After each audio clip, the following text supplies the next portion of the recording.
이런 그림 그립니다. 이게 아까 슈페네크라는 처음에 1872년도에 고갱하고 처음에 만나가지고 그림 같이 그렸던 일요화관.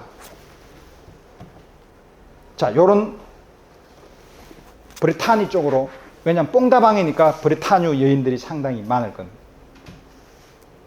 요게 이제 누구냐 하면 여기에 딱 숨어 있는 친구가 찰스 라발입니다.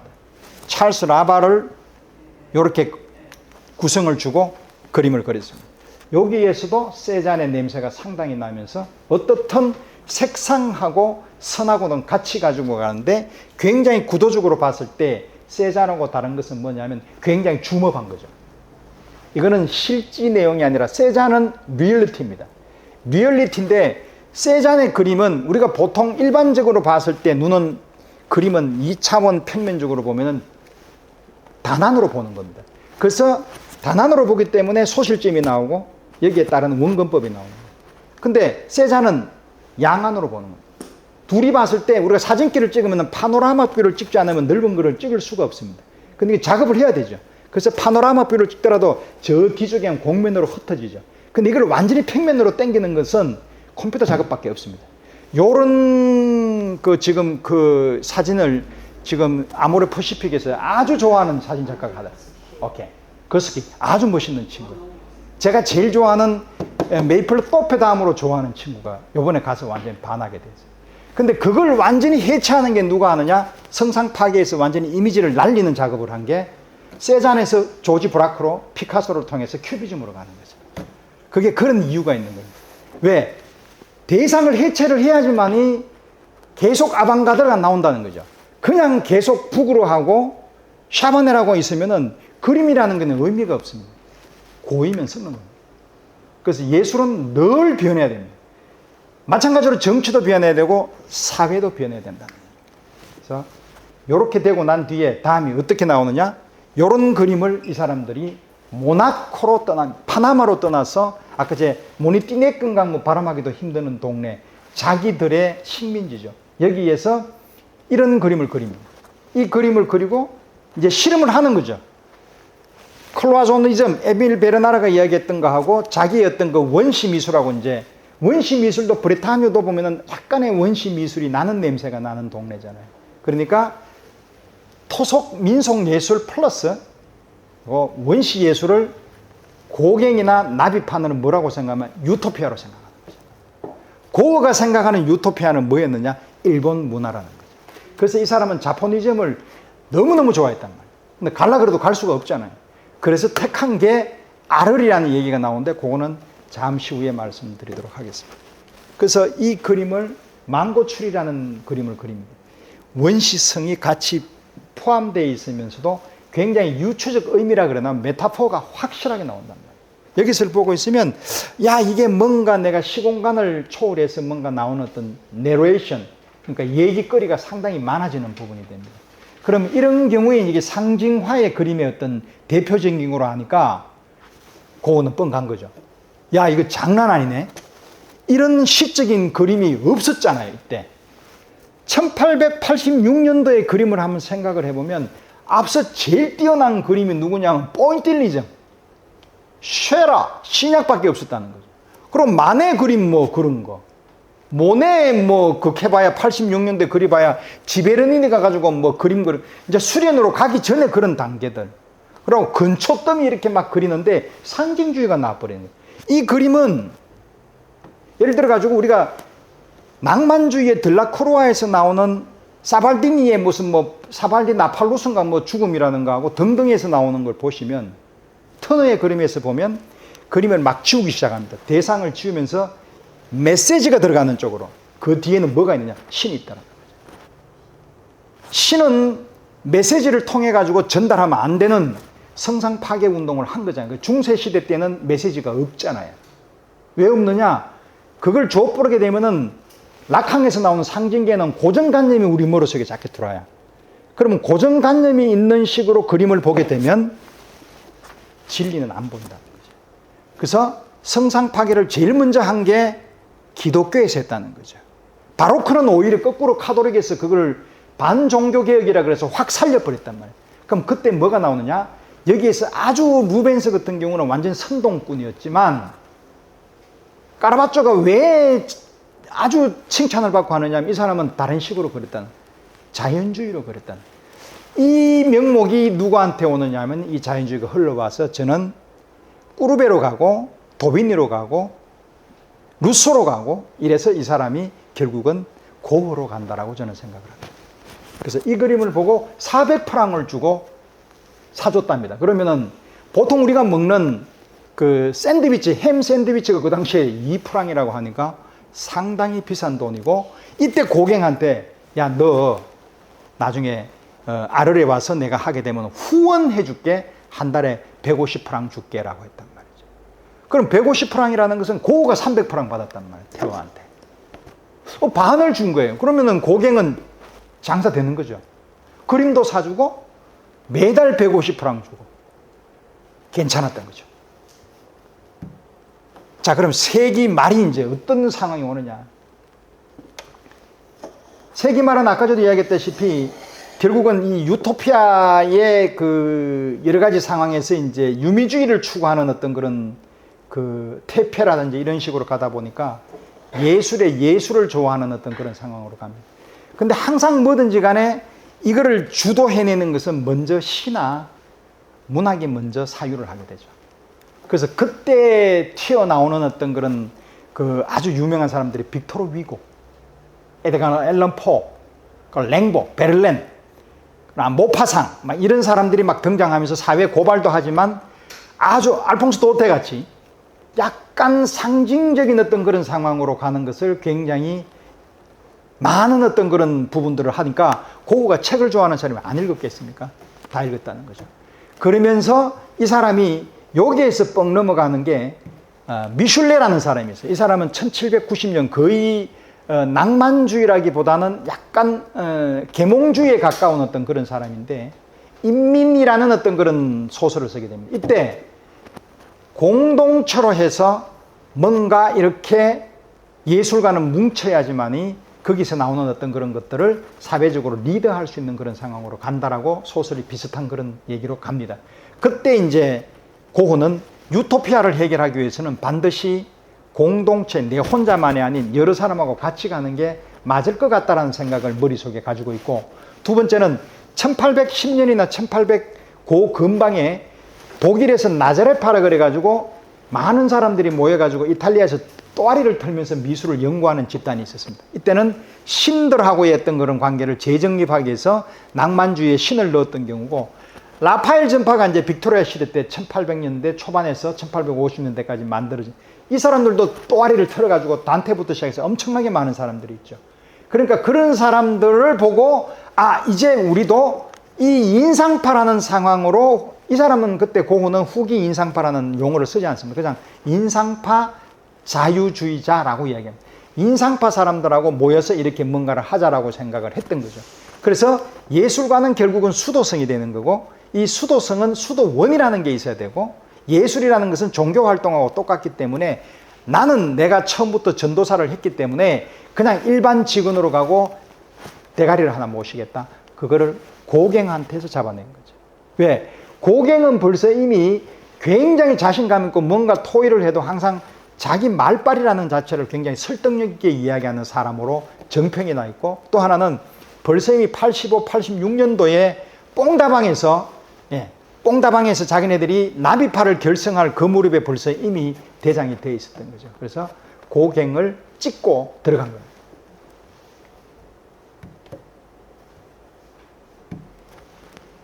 그래서 알퐁스 도테는 결국은 고흐의 마지막 유토피아에서 왜 별이라는 거에서 천착을 많이 했느냐 하면, 그 별이라는 자체가 고흐가 제일 그리고 싶어 했던 게 나이트 씬입니다. 그러니까 밤의 그림을 그리는 것을 너무 좋아합니다. 자, 지금으로부터 시작해서 다시 이제 밤이라는 걸로 우리가 그림을 한번 유출을 해보자고요. 밤을 그린 사람이 누가 있을까라고 보면 없어요. 근데 밤을 그리는데 대부분 달빛에서 그리게 됩니다.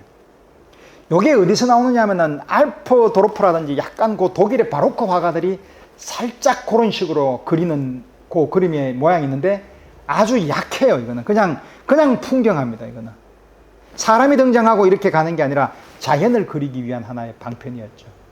근데 여기에 등장하는 사람이 누구냐 하면 클로드 로랭입니다.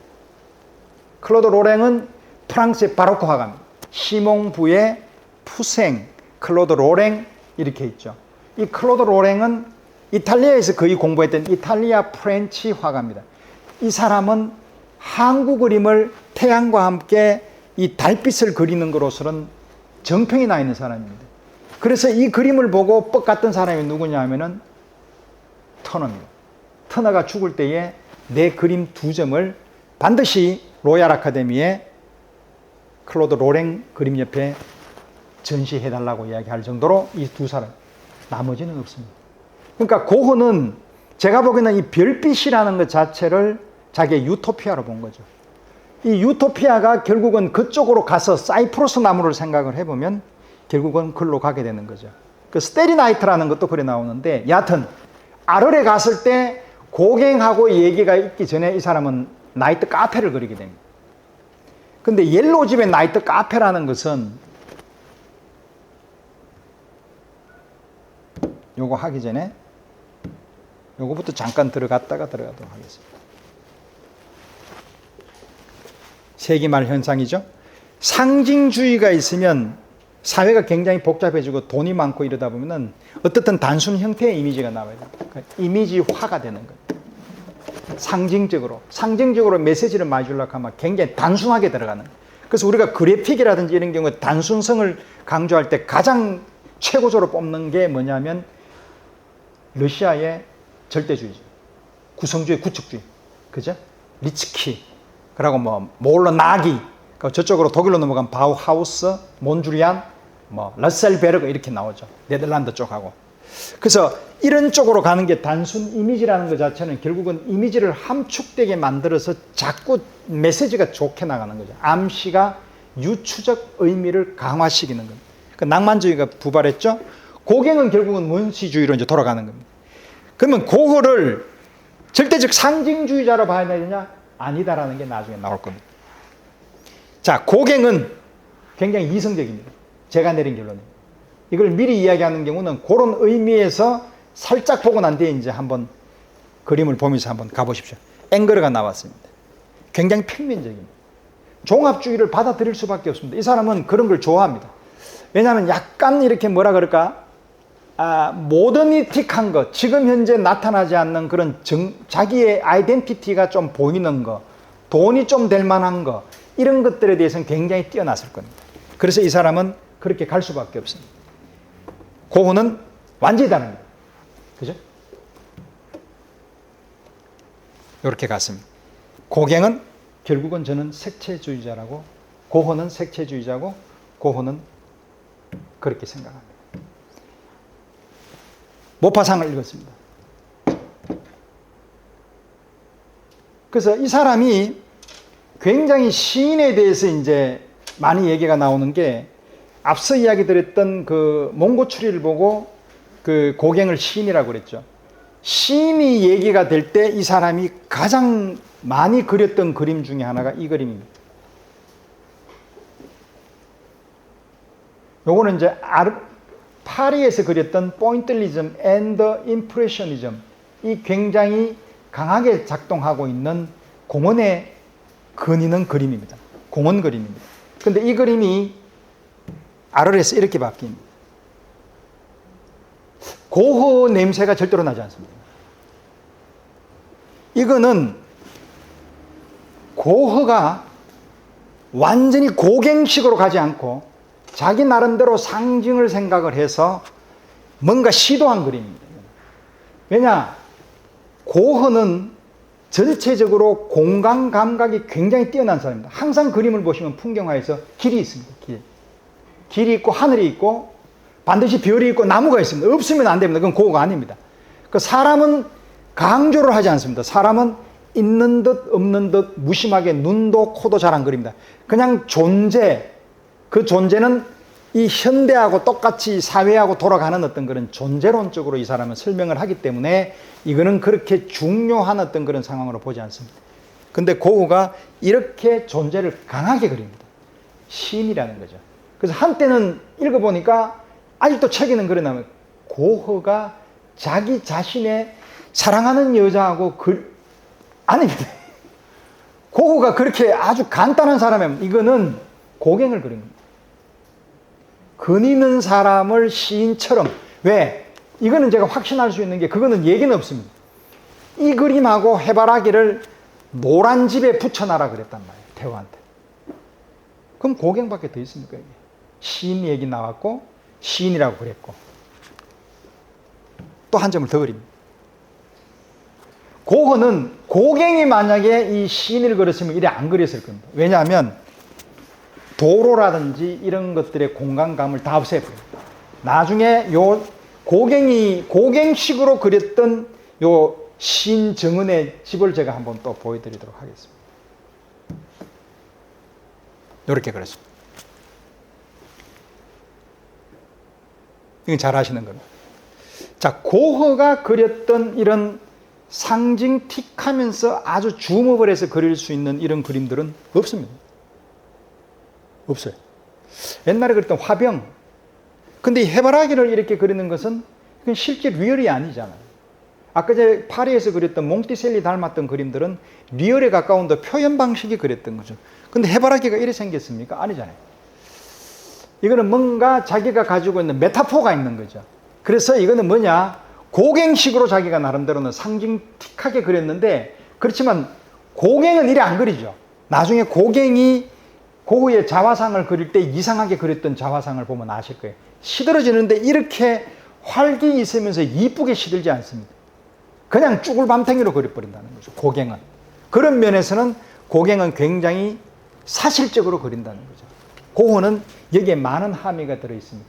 옐로우 컬러에서 나오는 것은 존재에 대한 거고, 이 자체가 앞으로의 우리의 옐로우 하우스에 대한 어떤 그런 유토피아에 대한 생각이고, 이게 결국은 아이리스가 되고 아몬드 나무가 되고, 그리고 거기에 사이프러스 나무가 되고, 거기에 올라가는 별이 되는 거죠. 같은 묶음으로 봐야 이거는 이해가 될 것 같습니다. 그래서 많이 그렸습니다. 아시다시피 뭐 한 개만 그리는 게 아니라 이 사람은 많이 그리죠. 이거 왜 그랬냐? 고갱의 영감을 자극해 주자는 거죠. 고갱이 시인이기 때문에 이런 걸 줘서 그렇게 집을 꾸며 놓으면 고갱이 영감을 받는다는 거죠. 심지어 그림을 그리더라도 둘이 같이 작업을 할 때 고흐가 고갱이 그리면은 자리를 양보해 줍니다. 센터에서 피해 줍니다. 그렇게 대접을 해줬고, 그리고 그 왕처럼, 그러니까 의자 보셨잖아요. 고갱 의자하고 이거는 뭐 얘기하는데 그거는 그렇게 해석하면 안 됩니다. 고갱의 의자하고 고흐 의자는 나중에 이제 헤어지고 난 뒤에 그린 거잖아요. 이 고갱 의자에 촛불이 있고 이거는 왕이에요. 선장입니다. 고갱을 그렇게 생각한 거죠. 이 사람을 그렇게 생각. 근데 그 사람이 없어진다라고 생각을 하면 내가 왕처럼 모시고 있던 이 유토피아의 옐로우 집의 선장이 없어졌다? 내 자체가 없어지는 거죠. 그러면 존재가 없어지는 거잖아요. 살 가치가 없는 거죠. 자, 그거는 좀 이따가 나중에 또 이야기하겠습니다. 자, 협죽도라고 이야기합니다.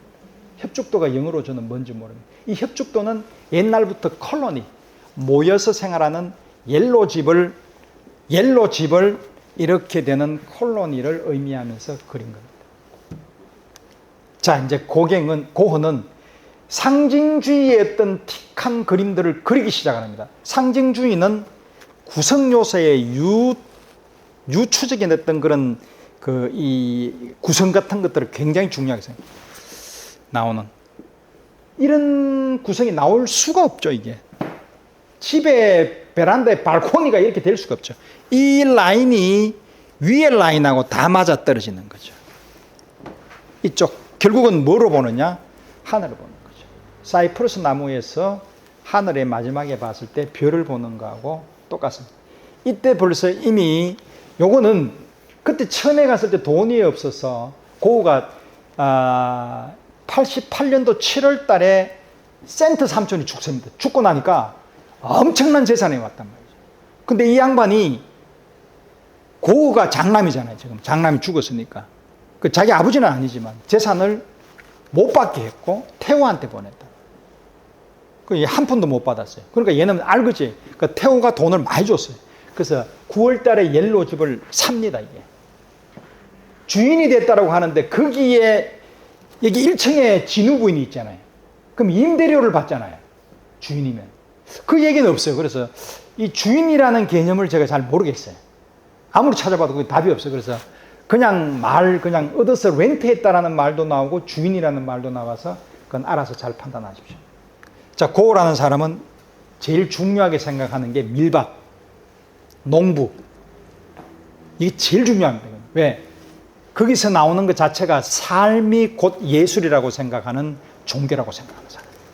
이거는 85년도에 그렸던 밀밭입니다. 밀밭을 보면 눈물이 납니다, 이 사람. 요거. 그쵸? 파리에서 나오는 종달새. 자, 이게 나중에 어디하고 오버래핑이 됩니까? 결국은 오베르슈아즈에서 밀밭하고 되죠?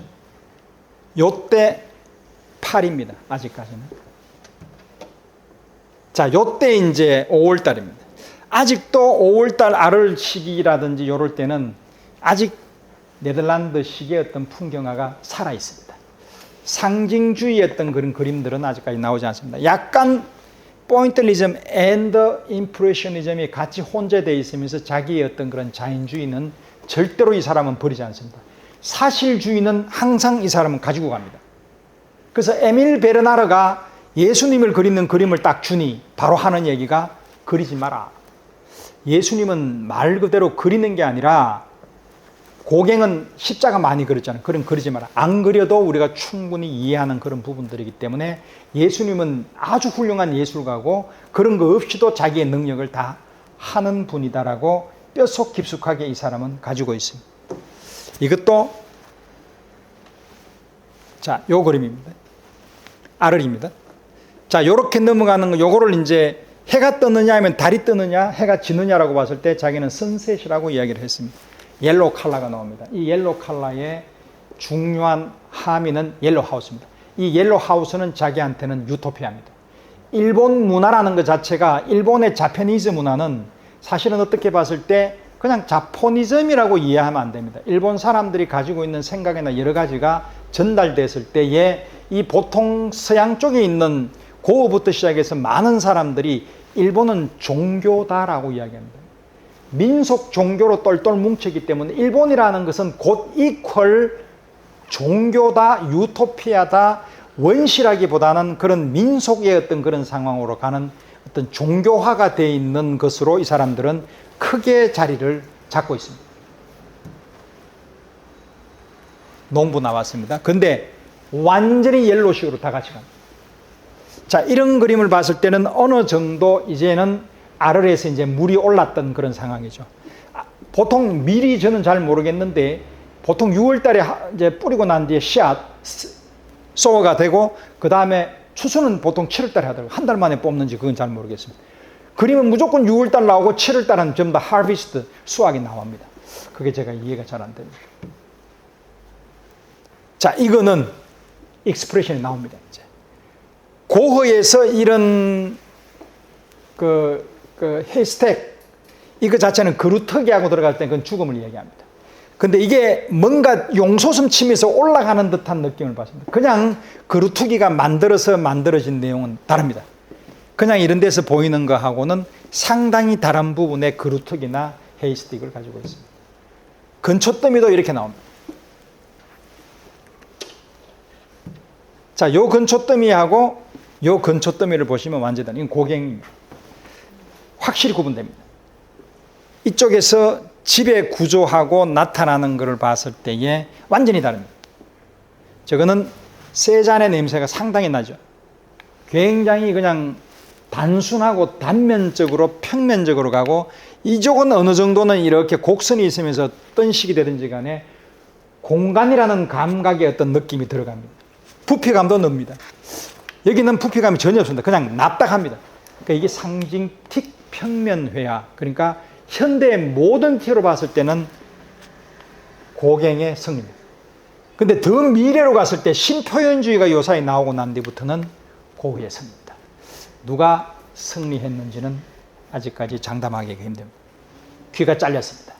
어떻든 마음이 안 맞아서 잘렸죠. 근데 들어갔습니다. 생내미에. 그날 비가 되게 왔습니다. 들어가서 5월 달에 들어가고 난 뒤에 창문으로 찍었던 밀밭입니다. 비가 옵니다. 고흐가 비 오는 그림을 딱 두 점 그렸습니다. 이 비 오는 점하고 똑같습니다. 자, 생내미에서의 밀밭은 우울합니다. 울타리가 있습니다. 왜? 여기에 오픈되어 있는 그 창문으로만 보니까. 창문이라는 자체가 굉장히 함의하는 부분이 큽니다. 그래서 저는 제일 좋아하는 창문 중에 하나가 까라바조의 성마토의 소명에서 닫혀있는 창문입니다. 그래서 창문이라는 자체가 여러분들이 상당히 관심이 있어서 제가 제일 좋아하는 그 테마입니다. 그래서 지금 그거는 계속 제가 공부를 하고 있습니다. 그래서 한 1년 정도 걸릴 것 같으니까 올 내년이나 그때 제가 한번 윈도우하고 앤드 커튼에 대해서 제가 한번 해드리도록 하겠습니다. 자, 요때에 이제 사이프러스 나무가 나온다는 건 무조건 생냄입니다. 알알도 없고 아무것도 없습니다. 파리도 없고 오로지 그냥 사이프러스가 등장하는 것은 우리가 죽음이라 그러는데 저는 절대로 죽음으로 해석하지 않습니다. 이 자체는 힘이라는 거죠. 고흐가 무슨 말을 했느냐 하면 내가 별로 올라갈 때에 죽는 것 자체가 별로 올라가는 데 있어서 너무나 쉬운 건데 그게 매독이라든지 결핵이라든지 이런 것보다도 신경병이라든지 이런 것보다도 죽는 것 자체는 두렵지 않다. 기꺼이 받아들이겠다라는 거죠. 그 죽음을 기쁘게 생각을 한다. 와서 하늘로 올라간. 왜? 나의 유토피아가 하늘에 있는 별, 반짝이는. 그래서 스테리나이트가 되는 겁니다. 사이프러스가 있습니다. 밀밭이 있습니다. 이거는 생내미입니다. 생내미의 특징은 굉장히 휘몰아치는 홀이라고 합니다. 막 요동치는 소용돌이 치는 이런 거를 자기 마음이라고 하는데 왜 그러냐면 우리가 보통 한번 보시면 고흐가 정신병이라는 것 자체가 늘 달고 사는 사람으로 생각을 해서 이 사람은 매일 발작 있는 사람으로 알고 있단 말이에요. 80년대, 70년대 이 사람은 지생활 잘한 사람이에요. 보리나주 가가지고도 78년도, 79년도 잘 생활했고 시행 만나가지고도 잘 연애했고 그리고 불쌍하게 생각을 해서 이제 그 사람은 거둬들였고 모베한테도 잘 있었고 그리고 안테프로펜에서 1885년에 잘 왔고 파리 2년 동안 잘 견뎠고 아르에서 잘 있었어요. 그 사람 아르는 가장 해피 피리어드입니다. 고흐한테는. 너무너무나 행복한 유토피아를 만들기 위해서 있는 데인데 왜 불행합니까? 너무 좋았다. 왜 밀밭을 그리면. 그런데 귀를 잘라버렸단 말이에요. 왜 귀를 자르느냐. 그 대부분 사람들은 고흐의 어떤 병 자체를 한 수백 편 논문이 있습니다. 사실 저는 다 읽어보지는 못했는데 그냥 똑같을 것 같아요. 그래서 책을 읽어보면 그 얘기는 늘 나오는 게 그겁니다. 100명 중에 100개의 논문이 있으면 한 50개는 이 사람이 양극성 장애, 정신분열증, 15명 정도는 척두형 간질, 그 말 그대로 간질이에요. 간질은 정신 자체가 이상하지는 않습니다. 멀쩡해지면 괜찮아요. 그럼 간질 때문에 이 사람이 병원에 들어간다. no. 간질 때문에 병원에 들어가지 않습니다. 그냥 하고 난 뒤에 그냥 끝나니까. 근데 이거는 디프레션이 되었던 뭔가 할루시네이션, 환상이 보이던 뭐 그런 사람이 왔을 때 이제 그런 문제잖아요. 그러니까 정신분열이 아니면 병원에 입원을 안 한다는 거죠. 근데 가만히 생각해 보면 그때 오고 난 뒤에 귀 자르고 난 뒤에 그럼 귀 자르는 것도 정신병이냐? 그거는 아직 모르는 거죠. 근데 자르고 난 뒤에 그 다음에 한 입원을 2주 동안 했는데 그 2주는 귀에 피가 나서 입원하는 거죠. 그럼 나와가지고 있다 보니까 그때 이제 이 사람이 발작을 해요. 근데 이때 발작은 이 간질성 발작이 아니라 굉장히 액팅아웃 하는 거죠. 막 그냥 소리 지르고 막 이랬단 말이에요. 그러니까 창녀한테 줬던 그 귀를 창녀가 받았잖아요. 얘가 신고를 하고 돌아다닌단 말이에요. 이 사람이, 저 사람 잡아가세요. 그랬단 말이에요. 그래서 이 사람이 2월 달에 다시 한 번 더 병원에 입원을 하게 된단 말이에요. 아를 병원이라는 데가 있단 말이에요. 거기 입원해 있는 동안에 또 발작을 한단 말이에요. 그러니까 이게 도저히 안 되니까 태호한테 얘기를 합니다. 나 보내줘. 여기는 안 될 것 같아. 그래서 뭔가 생냄이라는 병은 조금 떨어진 동네에 나는 요양원에 입원하고 싶어. 그 들어가는 이유는 내가 살기 위해서, 그림을 그리기 위해서 그렇고 내 자체가 이거는 도저히 이래 살아가지고 그림을 못 그릴 것 같다라는 얘기입니다. 그리고 여기가 돈이 100프랑이니까 비싸니까 여기는 못 들어가니까 안 그러면 나 군대 갈래. 군대 가면은 혹시나 그래가지고 낫지 않겠니? 왜냐하면 요양원이라는 데가 있기 때문에. 이런 이야기를 했는데 태호는 시잘데기 없는 얘기라고 한단 말이죠. 그럼 고갱은 왜 귀를 자르느냐? 왜 귀를 자르느냐? 요거 하고 이제 1부로 끝내고 2부는 다음에 하도록 하겠습니다. 고갱 그 시절에 있어서 고갱은 예술가는 창작의 고통이라는 게 있기 때문에 신경병증이라고 이야기합니다. 신경쇠약은 늘 달고 산다라고 생각을 합니다. 문학가, 그리고 뭐 음악가, 낭만주의, 박은호부터 시작해서 모든 사람들은 다 정신병자들이야 라고 이야기했단 말이에요. 화가들도 마찬가지고. 그러니까 거기에 범주에 들어오는 게 사창가. 보통 일반적으로 저기 있는 노동자들, 못 먹고 사는 사람들 다 같은 거죠. 이건 들레즈로 봤을 때는 노마디즘, 수평적인 구조잖아요. 그러니까 고갱은 수직적인 구조지만 이 사람은 수평적인 구조예요. 그래서 늘 이 사람은 마음의 양식의 가책을 느끼는 것 중에 하나가 뭔가 문제가 생기게 되면은 내가 그거를 보상을 해줘야 되는 어떤 그런 상황으로 가야 되는데 육체가 됐든 정신이 됐든 문제가 생긴다는 거죠. 그럼 정신적으로 문제가 생기는 것은 신경병이 걸렸으니까 나는 그걸로부터는 자유롭다는 거죠. 내가 그만큼은 왜냐하면은 태호한테 15,000프랑 빚을 졌으니까 그림을 하나도 못 팔았으니까 붉은 포도밭이 나중에 팔리니까 1890년도 2월 달에 팔리니까 그때까지는 한 푼도 돈을 못 버니 내가 뭔가는 벌을 받아야 된다고 생각한단 말이에요. 이 사람은. 그래서 나는 신경병은 얻었고 그러면 자르잖아요. 왜냐하면 내 유토피아가 날아가고 내가 더 이상 삶의 구실을 못하고 니를 통해 가지고 여기에서 돈을 벌어서 생활비 좀 아껴보자고 고갱도 부르고 다 부르려고 그랬는데 이것마저 안 됐으니 이건 도저히 안 되는 거라고 생각을 했고, 두 번째, 니체는 이런 얘기를 합니다. 사람이 신체적으로 뭔가 이상이 있고 이렇게 되는 경우는 다른 부위의 장기가 좋아진다고 생각을 해요. 그래서 희한한 이론이죠. 말도 안 되는 거잖아요. 그래서 고흐가 한번 꿈을 꾸고 난 뒤에 지 동생한테 이야기합니다. 내가 귀를 잘라서 눈이 좋아졌다. 그 말도 안 되는. 그거는 편지에 나오니 그거는 어떻게 이해를 할 수 있는 건지는 모르겠으나 감각적인 부분에 있어서 그 부분에 대한 것은 그건 우리가 보통 눈을 자꾸 감고 있었을 때에 촉감이나 이런 게 개발되듯이 그런 얘기를 하는 것 같아요. 근데 그러기에는 너무 짧은 순간에 뭐가 이렇게 감각이 개발되는 것은 생리학적으로 맞지는 않으나 그러나 그렇게 생각하는 경우죠. 어떻든 그런 식으로 귀를 자르고 난 뒤에 이런 사단이 생겼으니 그러면은 고갱은 이때 보고 난 뒤에 얼마나 놀랬겠어요. 그래서 뭐 얘기는 뭐 고갱이 펜싱 선수니까 야를 귀를 그건 쓸데없는 얘기인 것 같고 어떻든 그렇게 되고 나면 고갱은 굉장히 놀래잖아요. 그래서 얘가 이제 바로 그냥 파리로 날아가서 아까 제가 보여드렸던 슈페네가하고 이제 만납니다. 야, 골 때리는 애 하나 만났는데 얘는 이렇더라. 라고 해가지고 안 되겠다 싶어서 이제 다시 얘는 전시회를 또 합니다. 전시회를 코펜하겐하고 여러 군데서 전시회를 해서 어느 정도 성공을 해요. 그러니까 89년을 그렇게 보냅니다, 이제. 89년을 보내고 거기에 있던 퐁다방 애들하고 나비파를 형성해서 바빴을 거 아니에요. 근데 89년 5월 달에 우리가 생레미 병원에 들어가고 난 뒤에 누가 고흐한테 면회온 사람이 있습니까? 없습니다. 태우도 안 왔어요. 그냥 1년 동안 주구장창 간단 말이에요. 그렇기 때문에 고갱이 이 사람을 못 느꼈다 저는 그렇게 생각을 안 한다는 거죠. 고갱도 지도 바빴고 고흐는 지 살기 바빠서 사는 그런 상황이기 때문에 그러고 난데 그 다음에 죽었기 때문에 고갱이 뭔가 보답할 수 있는 그런 상황은 안 되어서 이 사람은 뭔가 어떤 그런 것들 원시 생활로 떠나기 위해서 타히로 가지 않았겠느냐 이렇게 생각을 하는 부분이고 고갱은 그러다가 그날 들어가서 89년도 5월 달에 들어가서 8월 달 무렵에 7월 달 무렵에 엄청난 완전히 그냥 액팅아웃을 또 합니다. 이거는 척추역 발작이 아니라 거의 2주 동안 발작을 해서 6주 동안 아무것도 못합니다. 그래서 이 사람 그림 중에서 89년도에 생레미 병원에서 7월, 8월 그림들이 상당히 적습니다. 거의 없습니다. 그리고 나오는 그림이 6월달 그림은 스테리나이트라고 사이프러스 나오는 거는 그때 발작하기 전에 그랬고 그러고 난 뒤에 12월 달에 또 발작을 또 한 번 합니다. 그래서 나중에 이제 오베르수아제 오게 되는 그런 경우인데 그때 또 2월 달에 또 발작을 하고 이런 것들이 1년으로 과정으로 보면은 척두엽 발작하고 이 양극성 장애로 인한 약간의 어떤 그런 할로시네이션, 환청 이런 것들이 같이 컴비네이션 되어 있는 그런 병으로 생각이 됩니다.